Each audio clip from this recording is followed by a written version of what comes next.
So today let's talk about the series of cursive E's. There's a video online. Most of you guys have seen it. It's like 10 or 12 years old, has millions and millions of views. Everybody has it, everybody likes it, everybody saw it at least one time. And a lot of MIG welders, especially short circuit MIG welders, they get bored at home, at work, when they weld. It's much like a guy like using a urinal, doesn't know, has nothing to do, so he starts playing and making figurines and whatever. And then some people, they get a nice texture in their weld and they say, "Ah, this looks just so amazing." And very few people have ever thought about what's really happened from like a metallurgy standpoint.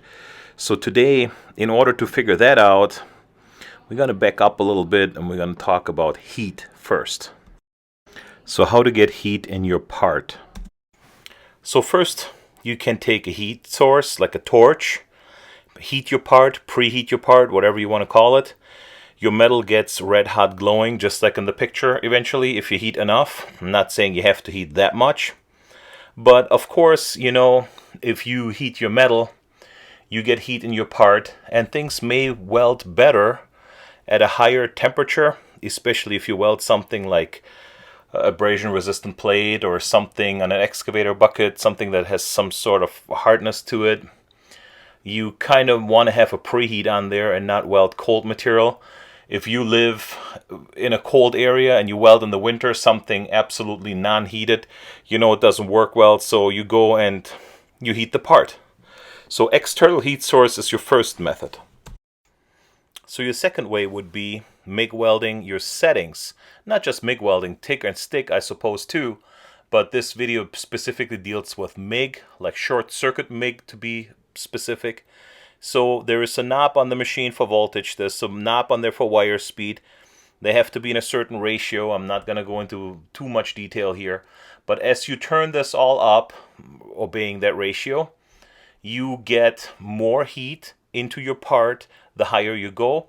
So for thick metal you want high settings, for thin metal you want low settings, so settings also control your heat input.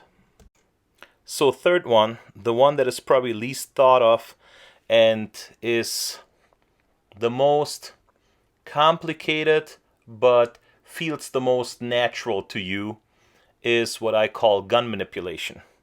It encompasses everything from travel speed, travel direction, all the way to gun manipulation as far as a certain pattern you're going to do, like a series of cursive E's or C's or side to side or backstepping, like a back and forth stitching method. So all of this additional gun manipulation, like a slower travel speed or any sort of motion you introduce, also creates heat into the part. So to look at this technique here, you see how the MIG gun is like rotating around, going up and down as it goes forward in like little loops and circles. And you may see, hey, this is just fine. This is what I do. This is what needs to be done. This is how somebody else taught me like years and years ago. And it always works for me. It's always a good weld. And then when you look at the end result, it looks like a good weld. So now I'm going to tell you what I saw looking at other stuff and why I'm starting to question this technique for myself and why I'm not the biggest fan of it. So let's look at a steel rim from the factory, brand new. You see there is a lap joint here, just like in the other video. The inner part overlaps onto the outer part, and there is a weld there. Looks like a MIG weld. Looks like a straight line push or pull. And you see a couple things here. It's a straight line. There's no series of cursive E's. It would be really easy to program the robot so it would do like some sort of pendulum or circular motion. You could do that once and the next million of rims that you weld would all have that kind of pattern in it. But here, intentionally, it's not done that way. It would be really cheap and easy to program the robot like this. And then you also see that the rim is not fully welded all the way around, that there is 1, 2, 3, 4, 5 sections that are welded. And they're not even welded from like edge to edge where you see that half circle indent. They're only welded part of the way.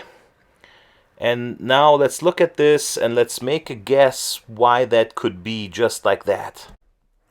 So welding in a straight line, pulling or pushing, is typically the least heat input into the material. That means the least warpage, the least distortion, the least problems, the least heat affected zone, the least material fatigue where the material can fail later on.